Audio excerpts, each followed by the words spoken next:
കോട്ടയത്ത് MDMAയുമായി യുവാവ് പിടിയിലായി. ആർപ്പൂക്കര സ്വദേശി റൊണാൾഡോ ഫിലിപ്പാണ് അറസ്റ്റിലായത്. ഇയാളിൽ നിന്നും 5.13 ഗ്രാം MDMA പിടിച്ചെടുത്തു. അഖിൽ കെ വിവരങ്ങൾ നൽകും.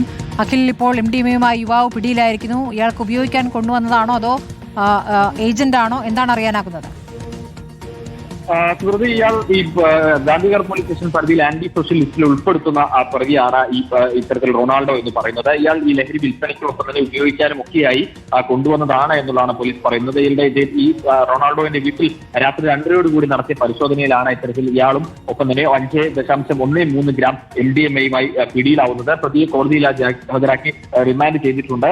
നിരവധി ക്രിമിനൽ കേസുകളിൽ പ്രതിയാണ്. ഒപ്പം തന്നെ ഗാന്ധിനഗർ പോലീസ് സ്റ്റേഷൻ പരിധിയിൽ ഒരു ആന്റി സോഷ്യലായി തന്നെ വിലക്കി നിന്ന ആളാണ്. ഈ വിൽപ്പനയും അതുപോലെ ലഹരി കുട്ടികൾക്കിടയിൽ വിദ്യാർത്ഥികളിൽ അടക്കം ലഹരി വിൽപ്പന നടത്തുന്നുണ്ട് എന്ന വിവരം പോലീസിന് നേരത്തെ തന്നെ ലഭിച്ചിരുന്നതിന്റെ അടിസ്ഥാനത്തിൽ കുറച്ചു നാളായി ഈ റൊണാൾഡോയിനെ പോലീസ് നിരീക്ഷിച്ചു വരികയാണ്. അതിനിടയിലാണ് കഴിഞ്ഞ ദിവസം രാത്രി 2:00 വീട്ടിൽ നിന്നും പ്രതിയെ പോലീസ് പിടികൂടുന്നത്. അഖിൽ കെ ആണ് വിവരങ്ങൾ നൽകിയത്.